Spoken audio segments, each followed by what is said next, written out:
Quais são os piores alimentos que aumentam as chances de desenvolver doenças neurodegenerativas como Alzheimer?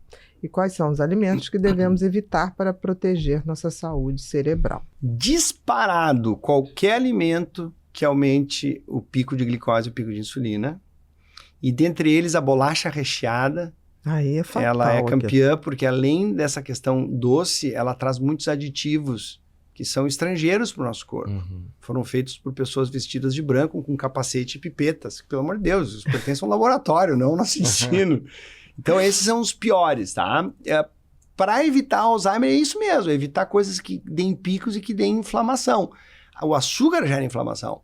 E aí vem o quarteto do mal, né?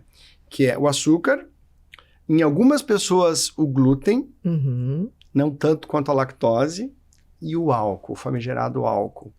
Que é açúcar, né? Que é açúcar, que é um carboidrato líquido. Exatamente. Que para as Blue Zones deu certo, né? O vinho deles lá, o Canonal. E também, se for beber vinho, escolha as uvas, né? Canonal, Sagrantino, Cabernet Sauvignon chileno, Tanap, Nonoá. Não perca tempo com vinhos brancos. E com alimento, não tarde, não muito tarde, e sempre com amigos. Não se sabe se o efeito do álcool ou é dessa questão de relacionamento. Então ficou turvo. Eu tirei o vinho da história, em termos de recomendação. Porque se você estiver numa confraternização com amigos, talvez isso lhe proteja por conta do bem que faz essa interação. Exatamente. Perfeito. Tá? Ele é utilizado muito anti-estresse. Às vezes eu pego pacientes que tomam vinho todos os dias. E é compreensível. A vida é dura. A vida é dura. E não é nada justa. Deixa isso para Disney World. Os filmes da Disney que dizem que a vida é justa, você faz isso. Não é justa, não espere isso. E o vinho muitas vezes alivia, é um alimento conforto, como tantos outros. Então, muito cuidado. Eu diria, então, os piores alimentos são esses. Açúcar. Lácteos, incomodam 70% por conta de fazer uma ruptura do microbioma. O glúten também pode fazer uma inflamação intestinal. Não estou falando de doença celíaca, mas tem espectros. E o álcool. E o lactose, e aí a questão de um bom queijo?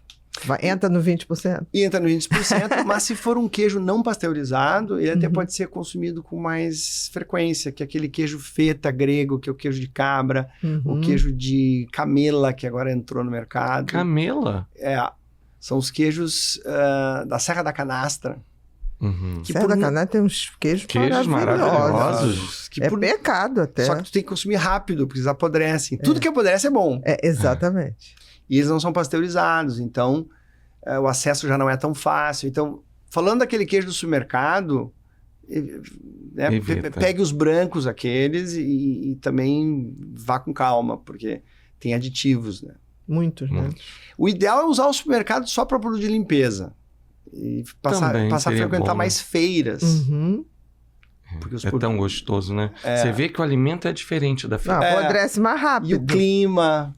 A carne, até o frango da feira, e peito até de frango. A relação com o feirante, né? Relação com o feirante. Aquela alegria, aquele bate-papo da manhã. Bate-papo. Assim, Carlos, o que chegou aí? Olha, chegou o tal de um vegetal...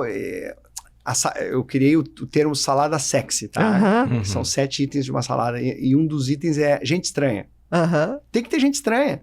Tem que ter aipo, agrião, alho poró, chicória, aspargo, dente de leão. Não pode ser alface, tomate, cebola. Sempre. Com certeza. Nada contra, é legal. Mas é legal tu ter um cara diferente ali pra dar... Vamos dizer assim, o intestino odeia tédio. E se o intestino odeia tédio, o cérebro se ressente com isso. Então é legal variar nesses vegetais, variar no seu azeite. O azeite também é um tema interessante, né? Quanto mais importado, pior. Contrário à crença. Quanto mais Argentina,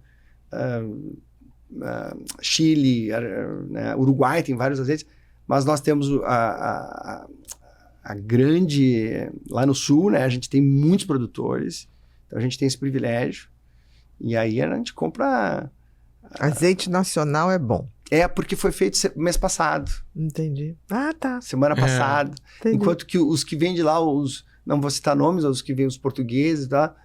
Principalmente os portugueses, que todo mundo deve saber o que eu estou falando, eles são trazidos em cargueiros, colocados em tonéis aqui no Brasil e vão sendo consumidos ao longo do ano. Então eles perdem as propriedades antioxidantes, perdem todas aquelas vitaminas que eles trazem. É bom para cozinhar. Aí ok, mas para colocar na salada, que eu costumo dizer, né, tem que pesar a mão. Não é fiozinhos de azeite. Eu costumo dizer que você vai estar no caminho certo quando você comer a sua salada, que vai ser um prato só para você, e ficar uma piscininha de azeite e depois você degustar gota por gota. O azeite. Se eu falasse isso, eu era preso. Eu já tô aqui, tipo assim, como é que eu vou fazer com vinagre? O vinagre de maçã. Como é que eu vou bochechar o óleo de coco? Eu vou naquela lojinha de coisa de shampoo. Mas eu vou comprar Não, tudo bem. O óleo de coco, que eu vou ficar assim, caramba, eu vou causar um acidente. Porque se eu bochechar e jogar no chão, o povo que vem tomar banho depois... Isso pode ser também, pode trazer tem que cuspir no ralo. Tá. Tem que se abaixar. Assim. Não, tem que fazer agachamento. Tem que fazer agachamento. Tudo bem. Agora tá. Agora que tem todo um Não, agachamento, tá certo. Porque senão falar, eu vou fazer uma piscina ali. Exato, tu resolve um problema e gera outro. Exatamente. Mas tem uma outra dica também que eu descobri recentemente, que é o chá verde. Mas o chá verde real. Que eu descobri numa dessas lojas que vem aromatizado com jasmim, porque o chá verde roots, raiz, ele é muito indigesto. Misturado com 3 cravos da Índia, umas térmica de 400 ml que tu vai beber até meio-dia. Se sobrar depois do meio-dia, despreza, porque senão tu não dorme. Mas isso tem 80% de polifenol, que é um manjar para as suas bactérias intestinais. Mas é tão difícil achar chá verde genuíno. Eu, quando estudei no Japão, eu só tomava chá verde. E não é esse chazinho assim, não. É um troço verde, amargo. Esse aí que eu escapo. Não, vai comprar essa marca. Eu dou a marca específica. E como ele é vendido em bolinhas, não sei se você sabe que tem alguns chás que são vendidos em bolinhas. A bolinha vira uma folha. Então, eu consigo prescrever de maneira mais assertiva. Então, são 10 bolinhas desse chá verde aqui, mais 3 cravos da Índia. Deu. Perfeito. De manhã. Olha, vou ter que me readaptar. Mas que coisa boa. Coisa boa. Isso aqui vai botar fogo nesse podcast.